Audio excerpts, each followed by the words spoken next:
Hello everyone, welcome to my YouTube channel where we do painting tutorials, and Happy New Year! Today I'll be doing a dramatic landscape or cityscape. So I start by coloring the bottom of my page with some warm red, and I'm going to go with an orange over it to create that sunset gradient.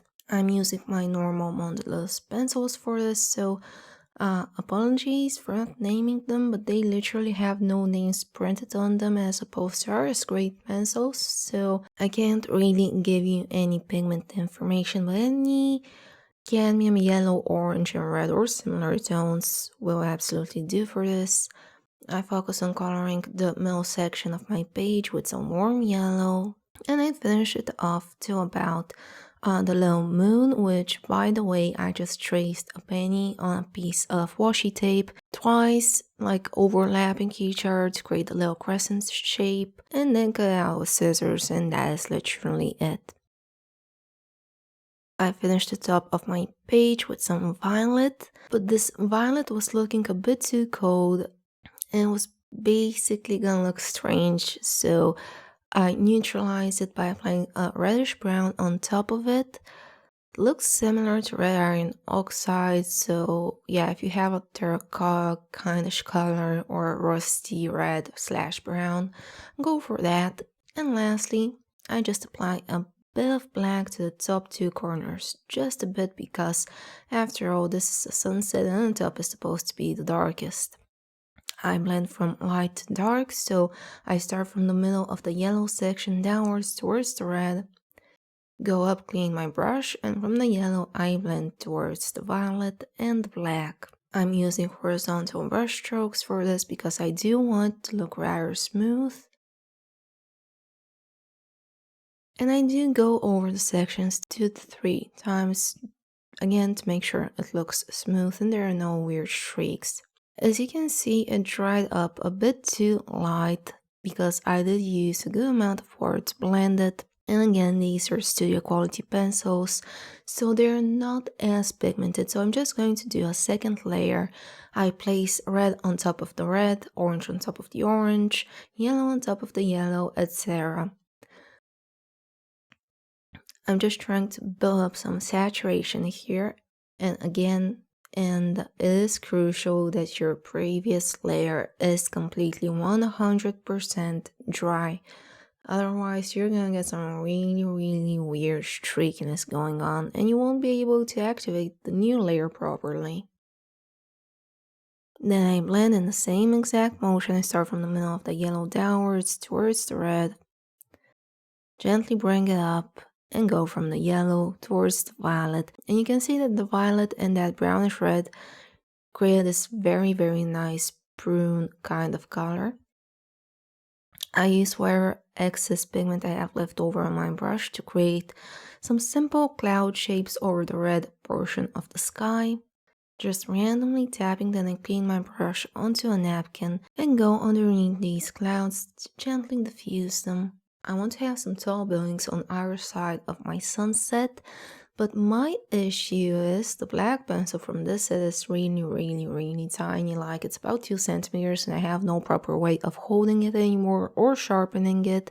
And yes, I need to repurchase it, but I didn't because it's holidays and no one delivers on holidays. So I cheated a bit here and I just used a fine liner to get the fine lines, the details.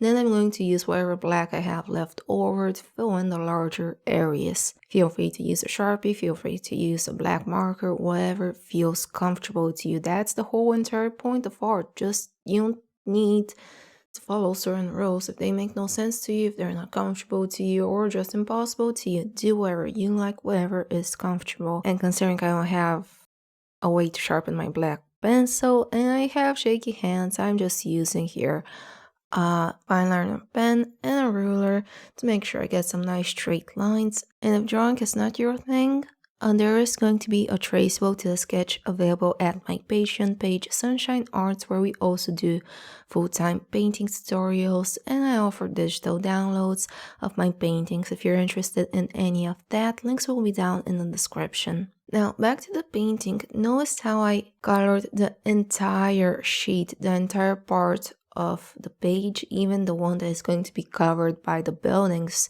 And you could think, why did you color that? Isn't that just wasting materials if you're going to have big black buildings covering it anyway? Typically, yes, you would be correct. However, for these buildings, I'm going to leave the windows of the buildings blank so you can see the background color, the red, the orange, the yellow, etc. It's going to look like the windows are reflecting it. So that is why I colored the entirety of the page with my dramatic sunset scheme. And now I'm going to leave gaps so those colors can show through the buildings. Keep in mind the buildings that are closest to the edges of the paper, respectively to the right side and the left side, are going to be taller than the ones that are closer to the center because perspective, whatever you see in the distance, is typically smaller than whatever you have right next to you. Then I just colored the larger portions with the black pencil, trying to get as sharp lines as I can, as humanly possible right here. And then I'm gonna go over them with a barely damp water brush, just enough to make it a slightly bit smoother because you can see bits of the background peeking through, and I don't mean the windows. You can see like small dots here and there. And what this does is just going to bring the black all around, and it's going to make it more uniform.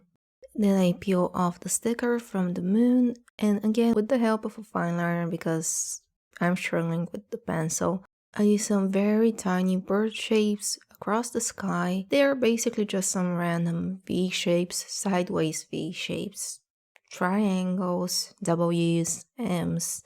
They're anything but birds, and yeah, you don't need how to paint a 100% realistic bird to actually paint or draw a bird.